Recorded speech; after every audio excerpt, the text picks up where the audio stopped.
Hello, ladies and gentlemen. My name is Troy Allen Golight, and welcome to Trigger Time TV.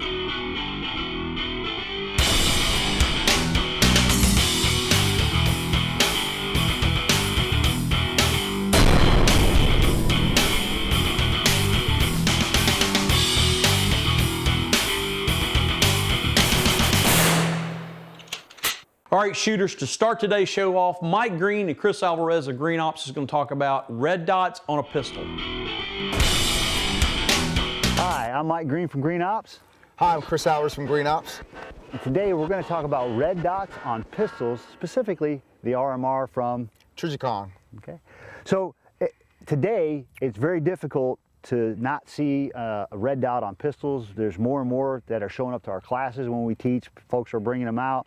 I've taught police departments where the entire departments are now using them, and they're basically the wave of the future. There's a lot of pros and cons out there as far as the RMR goes. Specifically for me, I've noticed great accuracy at distances, and you know, the ability to acquire a good dot, especially with my eyes getting a little bit older. I see that dot a little bit better. What about you, Chris? I agree with you, Mike. I think the red dots are the way of the future. They're going to stay here. They're going to remain here. And if you actually dry fire consistently, you're going to acquire that red dot immediately at the subconscious level. And I think red dots are just a great asset to have. Excellent. So there are some folks out there that are still naysayers as far as how the red dot goes. They're not comfortable with the technology, and they think that, well, what happens if it fails? So that's some of the things that we're going to talk about, is what happens if it fails or we have issues with it.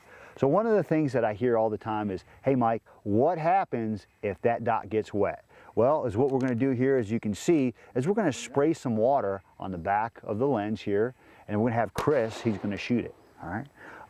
What's the first thing that you noticed about that when you tried to acquire the dot? Well, I see the red dot, but it's in a sunburst pattern. However, I can still acquire the target with the red dot on it. So. And what happened after the first shot? After the first couple of shots, the water repelled off the glass, and I can be able to acquire the target much quicker, easier with the red dot. And another thing we could do is we could literally just wipe that wet lens off if we had to, if we had time. The other thing is you can apply certain things to it to make it less water, or make it more water resistance. The other thing is that folks will come up to me and say, well, what happens if the front of the optic becomes occluded or something gets in front of it like mud or dirt? This reminds me of an old Special Forces technique we used back in the day when we first started shooting with red dots on rifles, and that is we would close the front cover and we would shoot for about a week or two, basically making us have to use our support eye to acquire the target, but we would superimpose that dot. So in this particular case, what we're going to do is we're going to tape the front of the lens here, so that, or the window, so that Chris can go ahead and try a couple of drills like that. What's your feedback on how that works? I'm more target focused, and I can still visualize the red dot in the target, and I can use it and acquire the target much easier as well without the regular sights. And I like to do this drill on occasion just to make sure that I'm doing a lot of target focus. But the other thing is that people will ask, well, what happens if that happens in the back? So we'll tape up the rear here, and then we'll go ahead and shoot a couple rounds on target and see what happens. And as you're doing this, Chris, what are the things that you are doing as you're doing it to go ahead and get a good shot? I'm actually visualizing the red dot on the target. I can still make good shots on target, good effects on target. So. Is it? Okay. So, and if I tape the back where you can't see the dot, what are you going to use to in this particular technique? So I use the guillotine method that I learned from Scott Jelinski. I basically use the back plate to cut the target in half and use that as an aiming point. Excellent, excellent. And the other thing I get is, what happens if that dot fails? Well, if it does, that's why we have backup sights. We use those backup sights.